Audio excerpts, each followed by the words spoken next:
Hi, I'm Chef Mick Rosacci from Tony's Markets. We're back with these vegetables. We've been soaking them with a little bit of salt, just kind of weeping the moisture out of them. And it's nice because it takes a lot of that excess moisture out of these. And we're going to dab them off to make sure we get all that excess salt away. So, we've got them all done here. We've reduced the moisture probably by 10–15%. Put them all into a bowl. We're going to add just a little bit of flour to this. Again, we want to absorb some of that moisture. We don't want a soggy dish. Okay. Now, we sweated our onions, and sweating is a little bit different than sautéing. You're trying to not get color when you're sweating the onions. And we put this, I put a little lid on there. We did it nice and slow, get them nice and sweet. This is about what we're looking for. The time is going to vary depending on your pan and how hot you've done it, and actually on your onions and how you've sliced them. So we spread these into the bottom of a casserole pan. Honestly, you can't use too many onions. One of my favorite vegetables. Nice and sweet. When you cook them slow, they end up being much sweeter. Okay, we've spread these in the bottom of the dish. A thin layer, a thick layer, whatever you like. And we're going to come back with these vegetables and we're going to shingle them in this pan. Kind of an attractive pattern, colorful. This is going to look fabulous when we get done.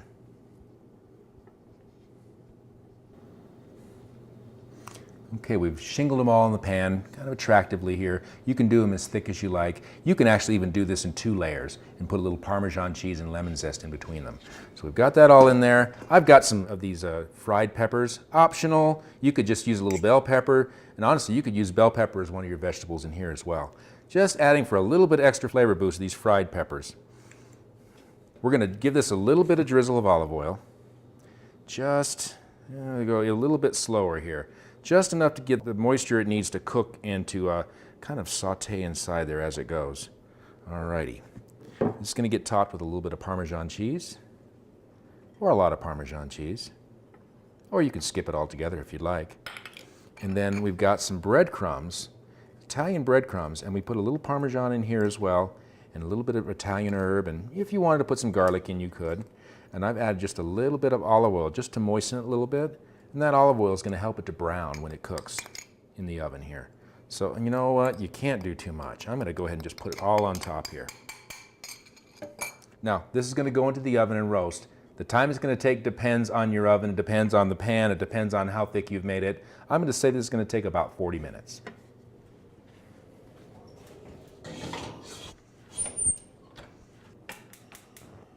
All right, let's get our pan heated up for our lamb chops. We've got some nice loin lamb chops, or you could use rib lamb chops. And you can have the butcher cut a little pocket into them. Basically, you're cutting in there, you're cutting it big on the inside and kind of small on the outside.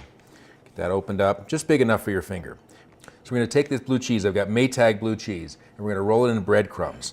Putting in the breadcrumbs here helps hold the cheese in there. It doesn't just melt and all push out. I'm going to shove it in there. Don't have to be fancy about it. Get it nice and filled up. I want a little bit more.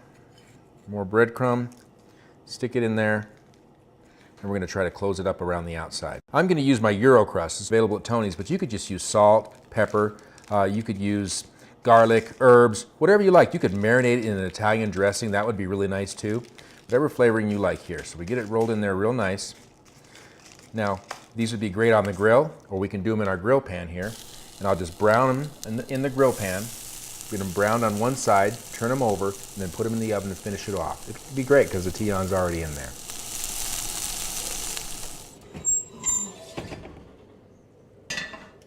Okay, our lamb chops and our Tian are done, and done perfectly. We're going to go ahead and finish this up with a little wine sauce. Just going to warm this one up. And we're about ready to plate. Let's start with this Tian. Nice big scoop of this. Oh, I hope you're hungry. Oh yeah, a little bit more.